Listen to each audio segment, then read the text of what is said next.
친우크라이나 텔레그램 채널에서 사로잡힌 북한군 포로로 추정되는 영상이 올라왔습니다. 이 포로는 쿠르스크에서 벌어진 교전이 어땠는지 설명합니다. 러시아 강격전에 아무런 정찰도 하지 않고 저희를 항상 물기도 주지 않습니다. 제 인간이 40명이었는데 제 친구들인 흑철과 경혈을 비롯해요. 모두 전사했습니다. 어제 저녁 텔레그램 채널 엑사일노바가 쿠르스크에서 경고 이런 말과 함께 올린 영상입니다. 북한군 포로로 추정되는 남성이 침대에 누워서 전투에 대해 40초간 말을 이어갑니다. 조국 해방전쟁, 즉 한국전쟁과도 비교하면서 북한군은 희생됐다고 말합니다. 저희 전우들이 일기실로 이용되어 모두 희생된 것입니다. 홀치는 이 전쟁에 승리할 겁니다.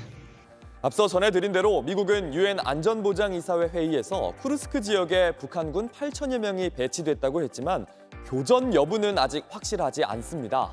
진위를 알 수 없는 영상의 목적은 러시아와 우크라이나 양측의 심리전일 수 있습니다.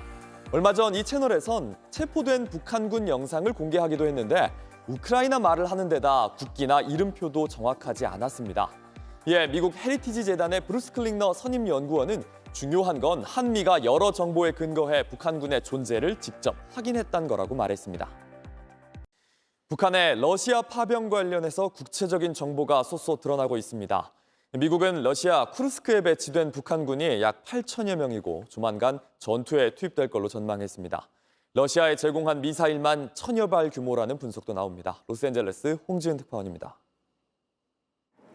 한미 외교 국방장관은 북한군의 러시아 파병 대응 방안을 논의했습니다. 러시아에 제공된 무기와 파병 규모도 점점 구체화되고 있습니다. 1000만 발에 가까운 수백만 발로 이해하시면 되겠습니다. 그리고 미사일은 한 1000여 발 정도 현재 지원된 것으로 파악하고 있습니다. 현재 시간 31일 미국 워싱턴에서 열린 한미 외교 국방장관 회담이 열린 공동 기자회견에서 김 장관은 이같이 밝혔습니다. 같은 날 미국도 뉴욕에서 열린 유엔 안보리 회의에서 북한군 파병 규모에 대해 구체적인 정보를 제시했습니다.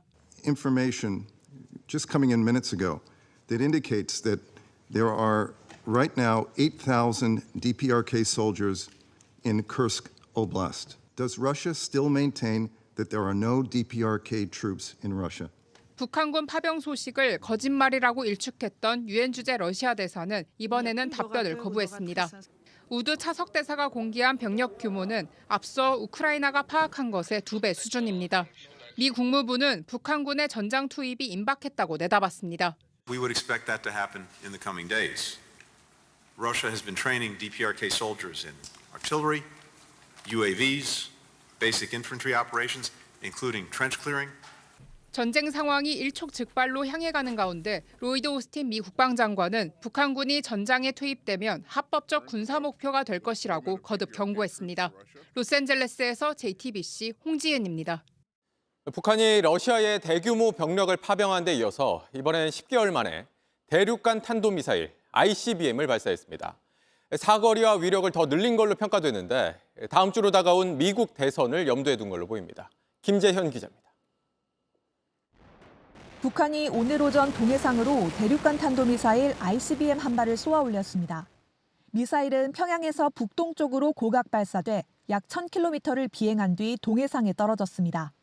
최고 고도는 약 7000km, 비행 시간은 86분으로 분석됐습니다. 직전 발사인 지난해 12월 때보다 고도는 약 1000km, 비행 시간은 약 13분 늘었습니다. 늘어난 성능의 우리 군은 북한이 지난달 공개한 12축 이동식 발사대를 이용해 신형 고체 연료 ICBM을 발사했을 가능성이 있다고 보고 있습니다. 북한은 당일 이례적으로 발사 사실을 공개했습니다. 이번 시험 발사는 전략 미사일 능력의 최신 기록을 갱신하였으며 세계 최강의 위력을 가진 조선민주주의인민공화국의 전략적 억제력의 현대성과 신뢰성을 과시했습니다. 시험 발사를 참관한 김정은 북한 국무위원장은 핵무력 강화 노선을 절대로 바꾸지 않을 것이라고도 말했습니다.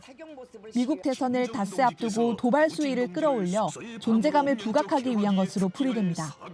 앞서 한미 국방장관이 북한의 러시아 파병을 강력 규탄하는 공동성명을 발표한 직후인 만큼 한미에 대한 불만도 표출한 것으로 해석됩니다.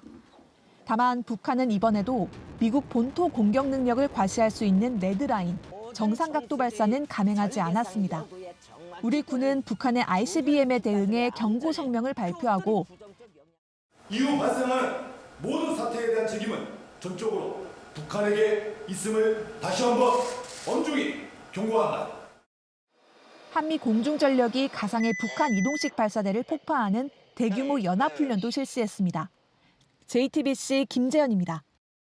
이런 가운데 북한은 러시아와의 관계를 더 끈끈하게 가져가려는 움직임을 보이고 있습니다. 최선희 북한 외무상은 모스크바에서 세르게이 라브로프 러시아 외무장관과 만나 전략적 협의에 나선다고 러시아 당국이 밝혔습니다. 마리아 자하로바 러시아 외무부 대변인은 최 외무상의 방런은 지난 6월 북러 정상회의 합의에 따른 거라고 설명했습니다. 이번 회담에서 양측은 북한군 파병 확대 문제와 김정은 북한 국무위원장의 방러에 대해서도 논의할 거라는 관측이 나옵니다.